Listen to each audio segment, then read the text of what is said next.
Now concerning the things about which you wrote to me, it is good for a man not to touch a woman. But, because of sexual immoralities, let each man have his own wife, and let each woman have her own husband. Let the husband render to his wife the affection owed her, and likewise also the wife to her husband. The wife doesn't have authority over her own body, but the husband. Likewise also the husband doesn't have authority over his own body, but the wife.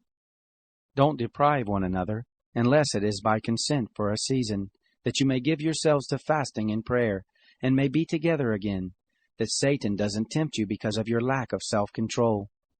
But this I say by way of concession, not of commandment. Yet I wish that all men were like me. However, each man has his own gift from God, one of this kind, and another of that kind.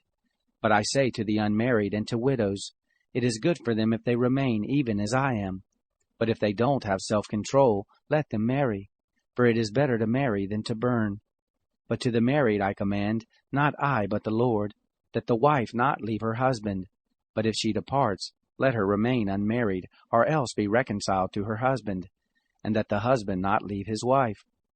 But to the rest I, not the Lord, say, if any brother has an unbelieving wife, and she is content to live with him, let him not leave her.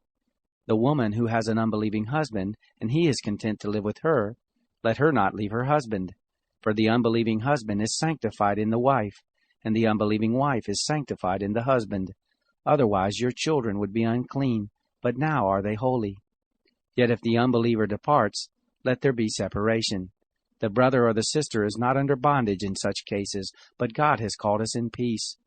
For how do you know, wife, whether you will save your husband? Or how do you know, husband, whether you will save your wife? Only, as the Lord has distributed to each man, as God has called each, so let him walk. So I command in all the assemblies. Was anyone called having been circumcised? Let him not become uncircumcised. Has anyone been called in uncircumcision? Let him not be circumcised. Circumcision is nothing, and uncircumcision is nothing, but the keeping of the commandments of God. Let each man stay in that calling in which he was called. Were you called being a bondservant? Don't let that bother you, but if you get an opportunity to become free, use it. For he who was called in the Lord, being a bondservant, is the Lord's free man. Likewise, he who was called being free is Christ's bondservant. You were bought with a price. Don't become bondservants of men. Brothers, let each man, in whatever condition he was called, stay in that condition with God. Now concerning virgins, I have no commandment from the Lord, but I give my judgment as one who has obtained mercy from the Lord to be trustworthy.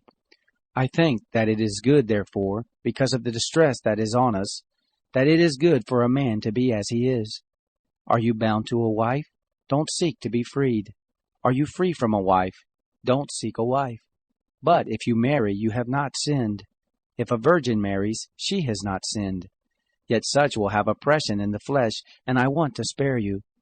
But I say this, brothers, the time is short, that from now on both those who have wives may be as though they had none, and those who weep as though they didn't weep, and those who rejoice as though they didn't rejoice, and those who buy as though they didn't possess, and those who use the world as not using it to the fullest.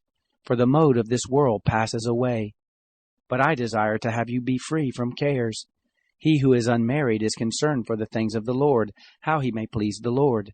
But he who is married is concerned about the things of the world, how he may please his wife. There is also a difference between a wife and a virgin. The unmarried woman cares about the things of the Lord, that she may be holy both in body and in spirit. But she who is married cares about the things of the world, how she may please her husband. This I say for your own profit, not that I may ensnare you, but for that which is appropriate, and that you may attend to the Lord without distraction. But if any man thinks that he is behaving inappropriately toward his virgin, if she is past the flower of her age, and if need so requires, let him do what he desires. He doesn't sin. Let them marry. But he who stands steadfast in his heart, having no necessity, but has power over his own heart to keep his own virgin, does well. So then both he who gives his own virgin in marriage does well, and he who doesn't give her in marriage does better. A wife is bound by law for as long as her husband lives. But if the husband is dead, she is free to be married to whoever she desires, only in the Lord. But she is happier if she stays as she is in my judgment, and I think that I also have God's Spirit.